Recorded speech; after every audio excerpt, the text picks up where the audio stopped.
It's a lifetime achievement to be the one to welcome Professor Jerry Gana. Thank you very much.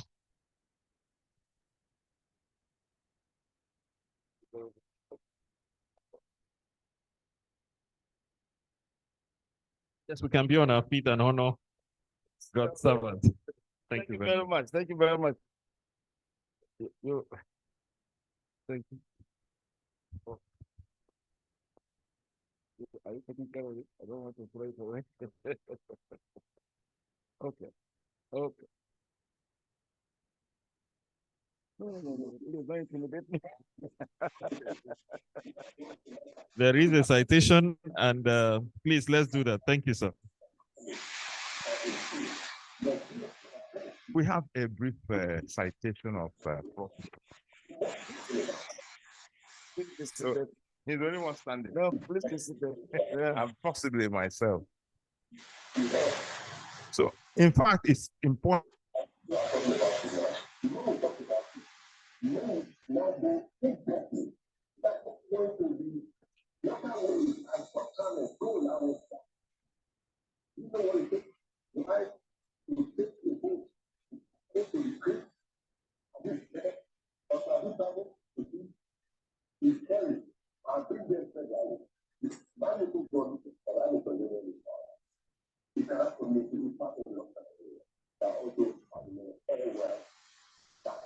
He attended Ahmad Bello University, Zaria, University of Aberdeen for postgraduate studies, and University of London.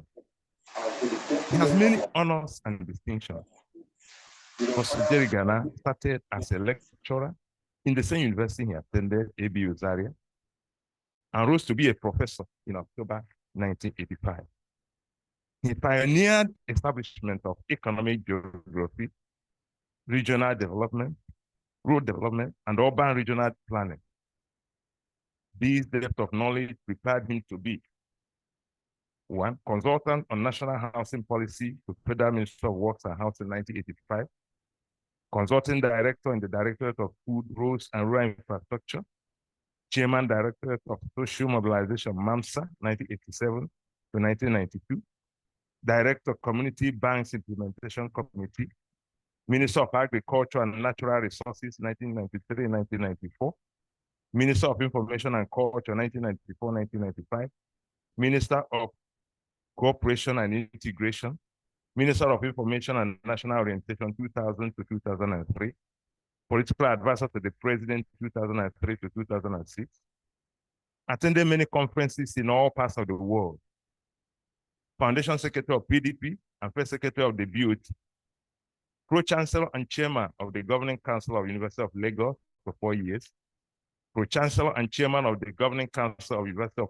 Kwarapa, Ukari for 5 years, and many others. Professor Gana is a member of many learned societies. Professor Gana is a private sector giant, a chairman of many power companies, pharmacy, agriculture, real estate, LNG, solid minerals, etc. He has published extensively in learned journals. We are privileged to have an academic guru, development and good governance protagonist. If you want to govern, govern well. If you want to teach, teach well.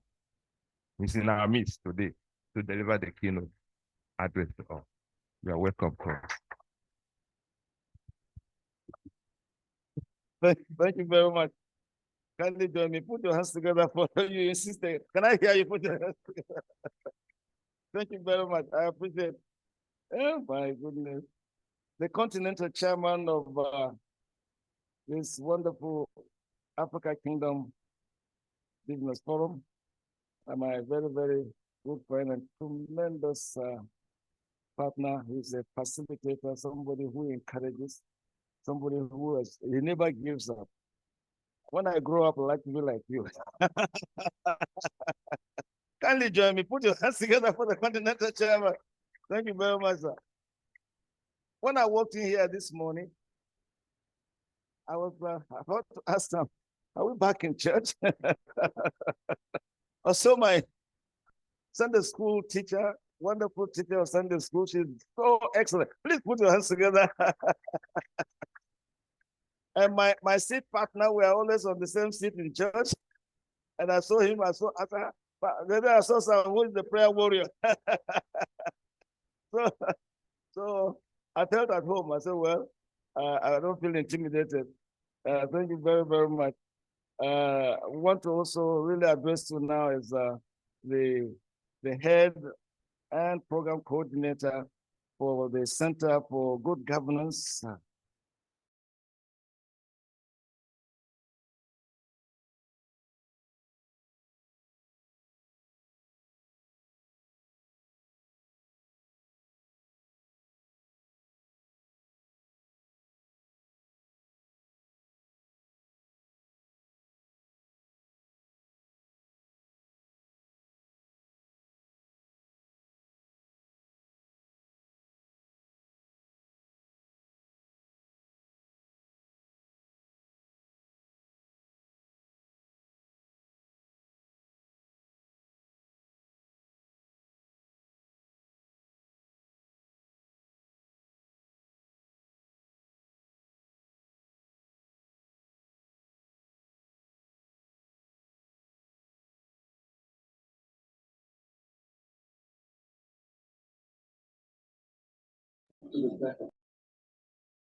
So I'm delighted to be here because this is a very, very deep kind of audience.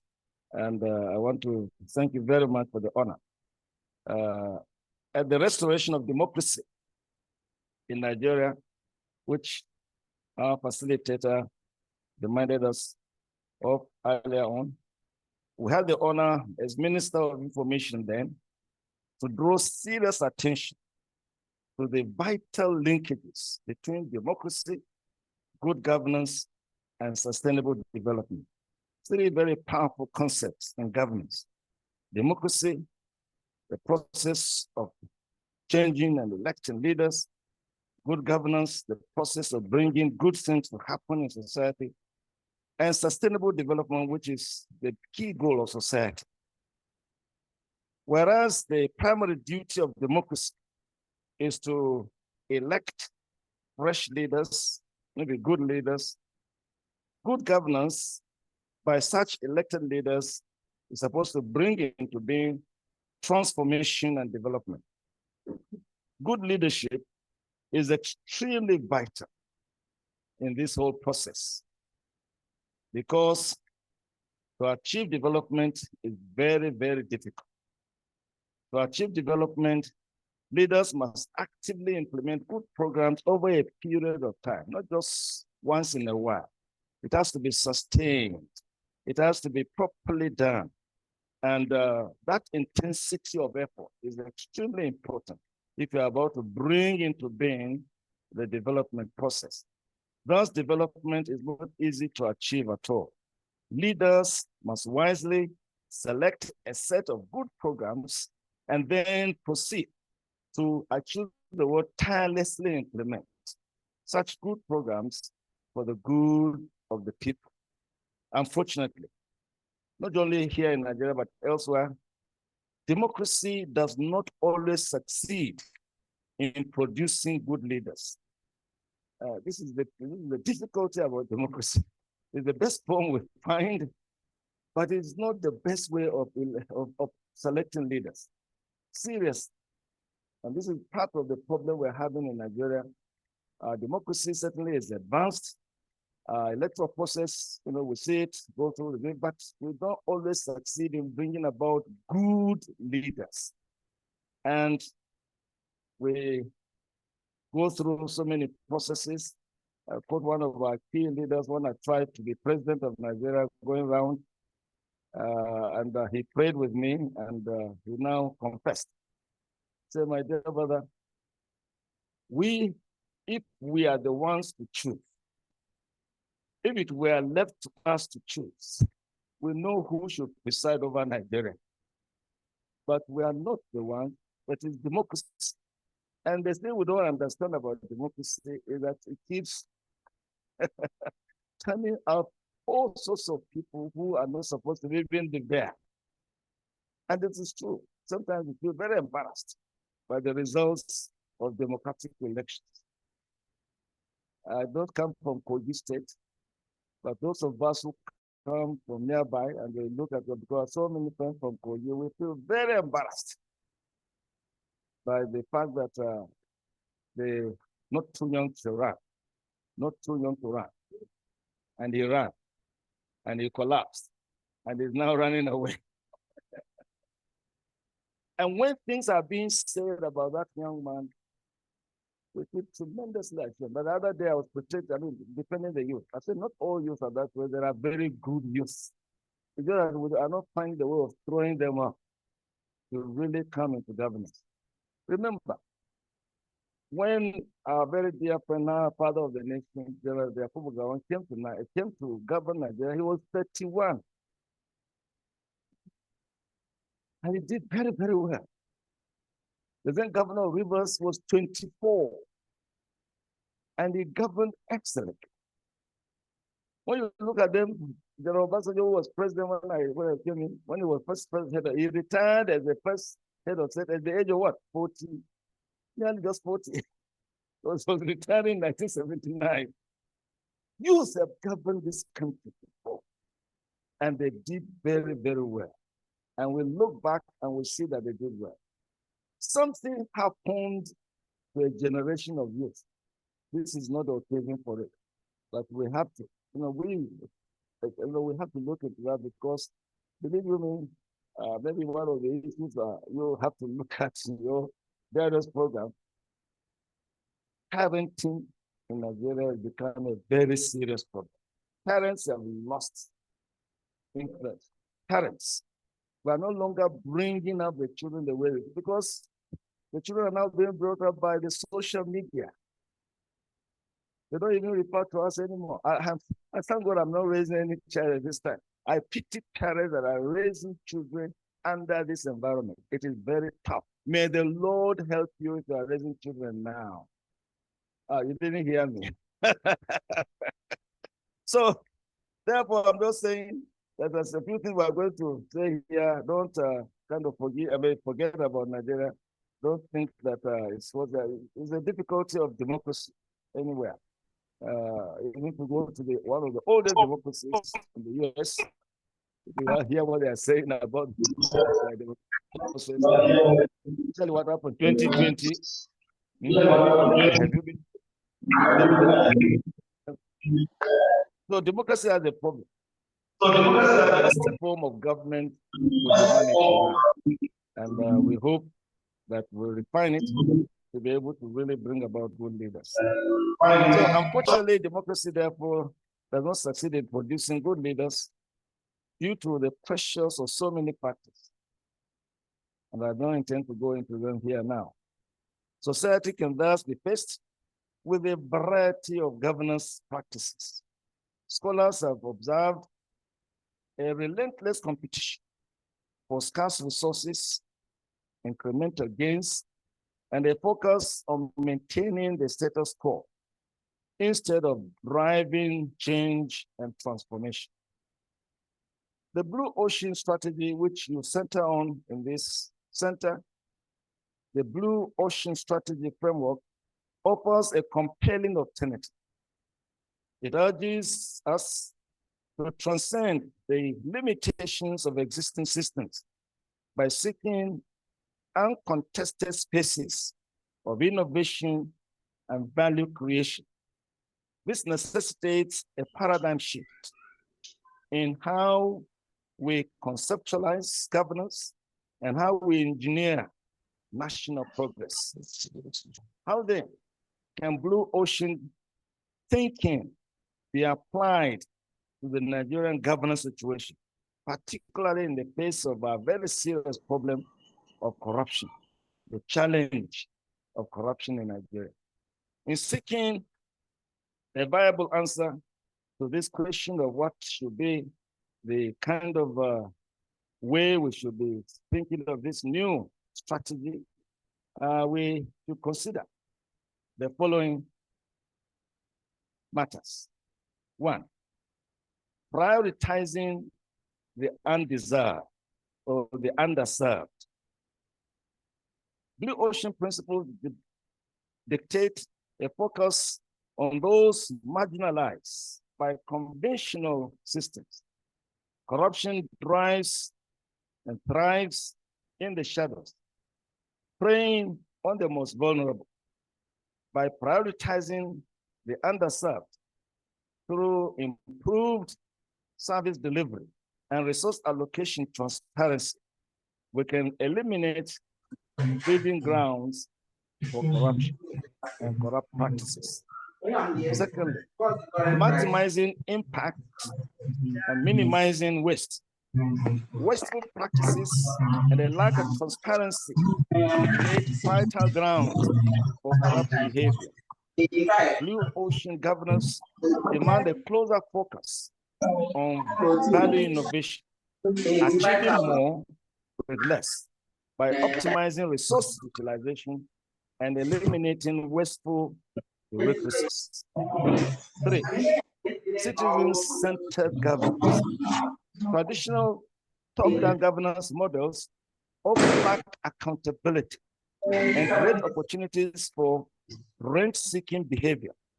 By embracing citizen-focused governance marked by open communication and public participation, we can empower citizens to become active watchdogs against corruption. Then four, technology is a catalyst for transparency. The strategic use of technology is a cornerstone of Blue Ocean governance. E-governance solutions, when thoughtfully implemented, can enhance transparency, streamline processes, and empower citizens to hold government to be accountable. In this area of technology, I can see very serious possibilities. And we like to really celebrate Nigeria and our dear chairman, continental chairman, making observations about the prophetic saying about Nigeria. Certainly the potential for Nigeria being great and truly great and genuinely great are there, and we are very near it now. Believe you me, the major key critical area that may come in to help us in this area of technology. And I'm delighted that in a very small way, the good Lord positioned us to be able to facilitate it.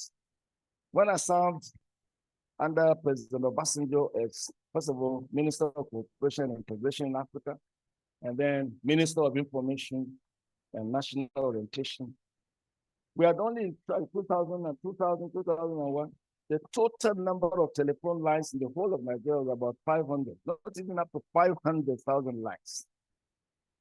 The whole of the nation. And someone who was very used to work in Britain sent me a very powerful memo, just gave me information about a new telephone system that was coming up in Europe and North America, and that we may wish to really look at it and see that it may help us.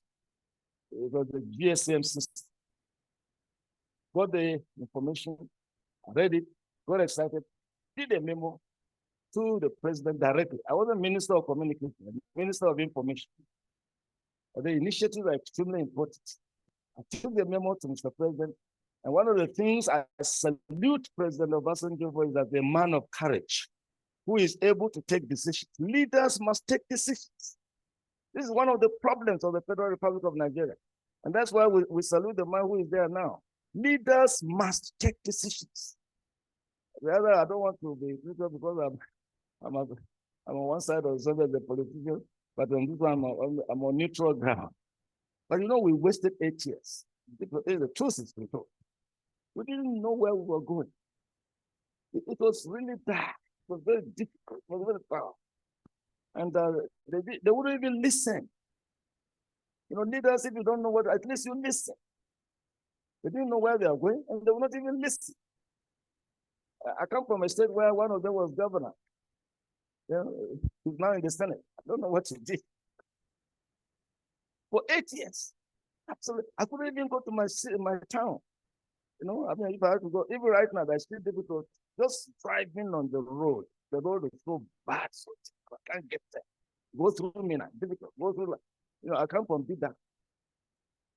That's the main roads to Lagos. If you want to go to Lagos by road from Abuja, that is the main road. And up to today, you still have difficulty between us there and Bida. One of the worst. You know, I'm diverted because, you know, these are issues that are extremely important for decision making. You won't take that decision. The other day we were presenting not a Bible. So if I know, if I hear not a Christian, please pardon me. But I'm very, very proud of being associated with the Christian church because I love the church. And the church in Nigeria is growing, and it will grow deeper and wider and larger and more powerful. Don't be please, if you are part of the church, be very, very, you know, kind of excited with that. And someone came to us, one of the facilitators who were translating the Bible into Nupe, although I think ours was the fourth language to be, the Bible to be translated way back. So we're now bringing it to more than, you know, kind of Nupe. And so we're now presenting the one publicly. And someone came from Britain. And I made a mistake of asking one of us to take it from the airport to straight on that road to beat them. Oh my God. When he came back, he said, look, Prof, I'm glad I'm alive.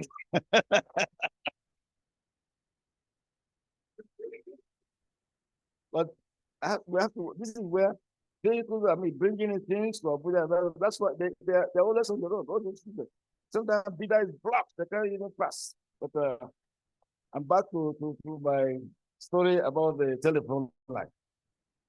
So Mr. President approved this wonderful memo on the GSM and created what has become the Nigerian Communication Commission today. From that memo, right now, about 2 weeks ago, when I checked again, just the number of lines, we moved away from 500,000 to 200 million lines in Nigeria. You confirm it. And I had to, you know, give a convocation lecture, you know, on the Federal University about 3 weeks ago. I had to publicly say, I thank God I was part of that process because after that memo, to lay out the first lines, we have to find companies that have the capacity to lay it out. And when we did our survey, there was only one company in Africa that was strong enough at that time to be able to, it was in South Africa. They called them MTN. So Mr. President now directed me, wherever you can find these people, encourage them to come and buy the license. I took off our Ambassador Shehu Malami passed on last year, unfortunately, a wonderful Nigerian, he comes from Sokoto, Ambassador Shehu Malami. He was our ambassador in South Africa. I went to South Africa. Me and him, we went to MTN headquarters. We said, look, we are laying out this line. The licenses are going to be sold.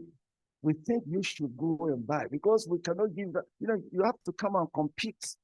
We're encouraging you to come and, you know, down, to bid for it. And they were like, you know, they were not even coming to Nigeria. They were going to other places. Fortunately, I'm a geographer. But I went into my I said, look, you guys are just wasted. The real market in Africa is in Nigeria. Huge population, huge income. And Nigerians like to talk. What are you doing? That was the argument that convinced them. So, when you put out this on those lines, my God, I think even if I want to drive them out of Nigeria, they won't go. They are here, well established, and we were part of that story. The second line, Glow, was having difficulty. Came to my house on a Sunday morning, said, jump into the car.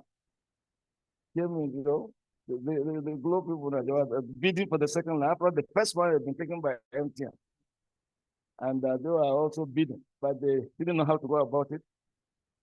So he came in, and I was you know, not believe it, but I was the assistant chaplain, the chaplain. in the chapel. We established the chapel. You know, we are very, very daring people. Leaders have to be daring. Young people, if you're a young person here, you are going to lead Nigeria, you have to have the courage of your conviction and be daring. When we set up that chapel, they say everything good. I said, let everything go. There must be a chapel in this seat of government. They said that this will have I said, let the whole world come to the whole. I'm telling you, this is exactly what we shall have. If there's a mosque here, there must be a church here. That's the balance. And we created it, and nothing has happened, and nothing will happen. So, so we came in, and immediately after the service, we went for lunch with Mr. President. I told Mr. President, I said, oh, look, the first line, you know, has been taken, and they are doing very well. This second line must be by Nigeria. People have to remember who. Have to balance it. Balancing and fairness is extremely important. Part of what we are going through in Nigeria, we are not fair-minded when it comes to real governance. What is creating serious problems. Serious problems.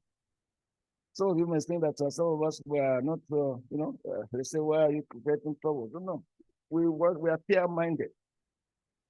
In 1998, 99, when we were restoring democracy, because of what happened in 1992, 93 against Abiola, where there was a lot of tension then in the Southwest, June 12, you remember, the June 12 struggle.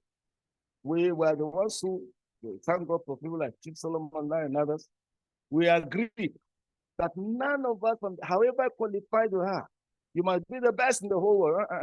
For fairness and justice and equity, none of us will go for the presidency in 98, 99. It has to go, power must shift to the South. And they say, well, they don't know, power must shift. And we stood by that. We said, that's the only way they're going to bring balance Nigeria to come together.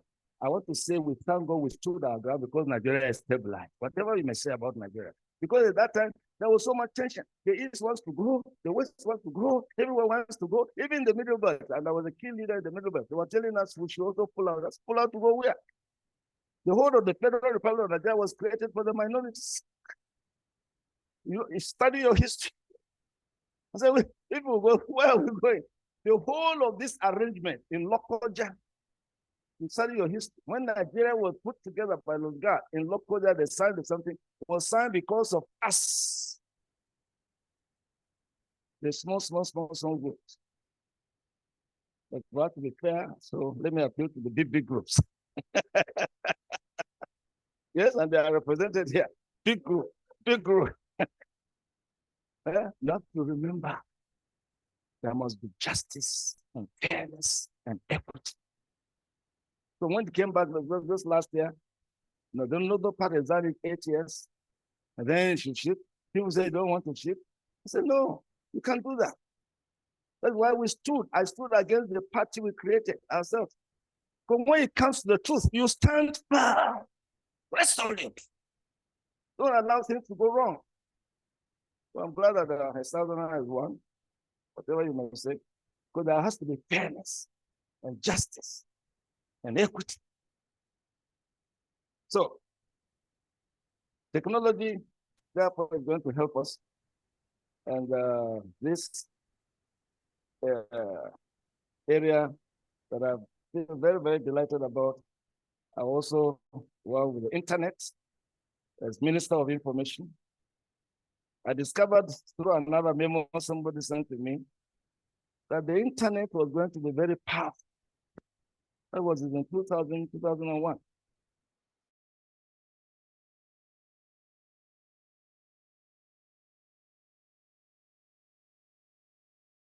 That throughout Nigeria, there was one internet domain address. The whole of the Federal Republic of Nigeria, just somebody had the internet domain, the address.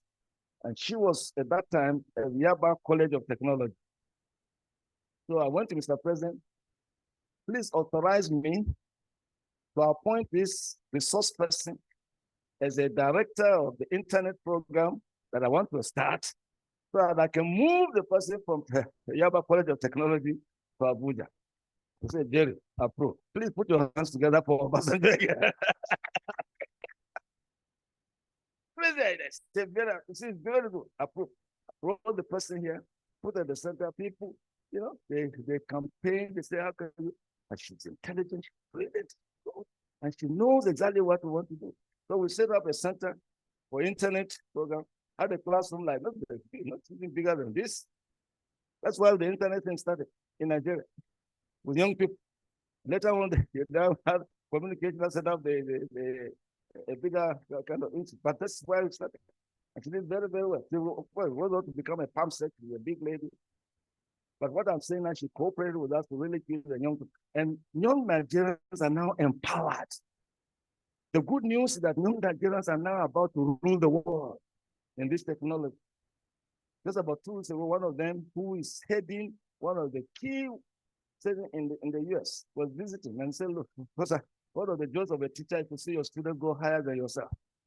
One of my formers are now in a big position in the US. I said, sir, our young ones are doing very well. And what I want to say to you as leaders, don't prevent them. Let them come. Let them go to Canada. Let them to US. Let them go to Europe. Let them go. Nigerian youth, you are going to rule the world.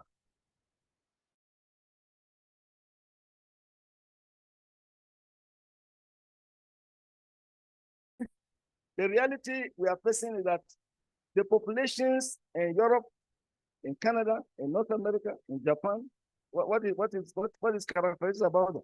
They are aging. Most of the current populations in Italy, so most of the Italian population are in the 70s, 80s. The younger ones are few, and they are no longer vibrant. But you come to Nigerian youth. Nigerian youth, they are young, they are vibrant, full of technology, very daring. I was speaking to, in my church, we have a Joshua generation. I was speaking to about 30,000 of them just about after Easter. I was telling them, I'm very, very proud of these young people. We didn't have that opportunity. You have it. Just move on. Are you a young person here? You really very fortunate to have it. Please go on. You are in the right place. Technology will not only help us in Nigeria, it will help us to become really, really great in Africa. May it be so in Jesus' name. Am I allowed to do that? Yeah. So, very, very distinct guests and participants, the contents that we are going to embark on in this program concern mere leadership development. The new strategy equips you with the tools and frameworks to become architects of a new model for Nigerian governance. This transformation requires both intellectual rigor and a steadfast commitment to dismantling the structures that facilitate corruption. It is now well established that history is shaped by those who dare to imagine a better future and those who possess the strategic acumen to realize it. As since the Nigerian youth, you are historically well placed because you have both the brains, the technology to be able to imagine greater things. The only thing I like to emphasize that is that you need to therefore greatly be rooted in values, rooted in integrity, rooted in spiritual matter, because the physical things are controlled by the spiritual. Europe is going bad because they've neglected the spiritual. The United States is going bad because they've neglected the spiritual. Nigeria are advancing because a lot of young people are saying you are very spiritual. You will never go wrong. Be spiritual. Have technology. Have your brains. Have your daring. Be courageous. I'm emphasizing again and again. Leaders must be courageous. The good Lord told Joshua, I don't know how many times, if you read that chapter 1 again, be strong and courageous. Have great, great, great courage. And we say to the young people, and because you are the leaders, not just of tomorrow, of now, you have to be strong and courageous. this new governance pattern in Nigeria. You are going to spearhead it. You are going to move with it. Nigeria will be better with it. But you have to be strong and courageous because there are also some tension. Unless you're courageous, you will never get anything done in the Federal Republic of Nigeria. If you are going this way, people will shout. If you are going this way, people will shout.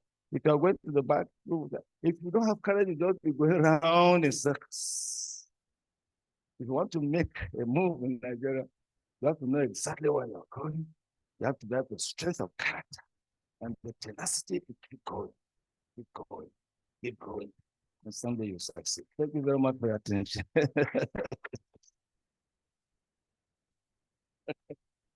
Can we please put our hands one more time? Thank you, thank you, thank you.